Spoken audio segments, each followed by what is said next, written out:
अस्सलाम वालेकुम students and viewers, कैसे हैं आप? उम्मीद करता हूँ आप सब लोग खैर खैरियत से होंगे। आज की वीडियो उन स्टूडेंट्स के बारे में है जिन्होंने 9th की बेस पर फर्स्ट ईयर में एडमिशन लिया था।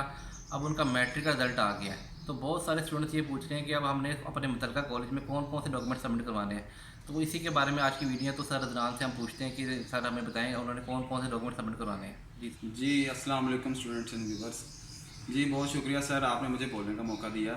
जी स्टूडेंट सर ने जो मुझसे पूछा कि स्टूडेंट्स बहुत ज़्यादा सवाल कर रहे हैं कि 9th बेस पे जिन्होंने एडमिशन लिया था स्टूडेंट्स ने, अब वो अपने कॉलेजेस में मुतल्लिका अदारों में कौन कौन से डॉक्यूमेंट सबमिट करवाएं मैट्रिक के रिज़ल्ट के 10th के रिज़ल्ट के बाद।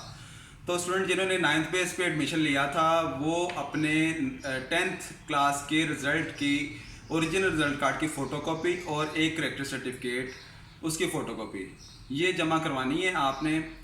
और जो रेगुलर स्टूडेंट्स हैं उनके स्कूल्स में उनके रिज़ल्ट कार्ड पहुंच चुके होंगे या पहुंचने वाले होंगे, वो रेगुलर स्टूडेंट वहां से अपने रिज़ल्ट कार्ड कलेक्ट करेंगे और करेक्टर सर्टिफिकेट भी उन्हें वहां से ही मिलेगा। जो रेगुलर स्टूडेंट्स जिन्होंने रेगुलर स्कूल से ही मैट्रिक का इम्तिहान पास किया है, और जो प्राइवेट स्टूडेंट जिन्होंने प्राइवेट एकेडमीज़ से पास किया था मैट्रिक का अपना इम्तिहान, तो वो अपनी एकेडमी से या प्राइवेट स्कूल से वहाँ से हासिल करेंगे अपना रिज़ल्ट कार्ड और करेक्टर सर्टिफिकेट भी।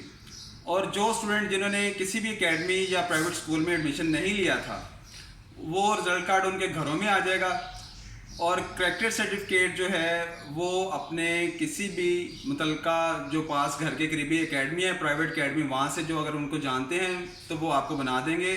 अगर वो नहीं जानते तो आपके घर के पास, घर के जहाँ पे आपका घर है वहाँ की यूनियन काउंसिल वो आपको जानते हैं, तो वो वहाँ से आप अपना करेक्टर सर्टिफिकेट बनवा सकते हैं।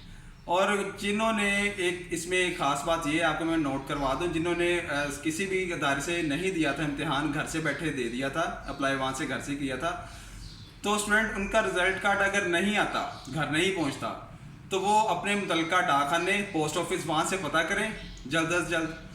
वहाँ पे अगर नहीं है रिज़ल्ट कार्ड वो आपको वेरीफाई करके बताते हैं कि रिज़ल्ट कार्ड नहीं है आपका, तो ऐसा करते हैं वो अपना पोस्ट ऑफिस वाले कि अगर घर का पता नहीं मिला या घर नहीं है आप, तो वो दोबारा आपका रिज़ल्ट कार्ड बोर्ड ऑफिस वापस भेज देते हैं। तो आपको लाहौर बोर्ड में विज़िट करके वहाँ से आपको अपना असल रिज़ल्ट कार्ड मैट्रिक का वो आपको मिल जाएगा।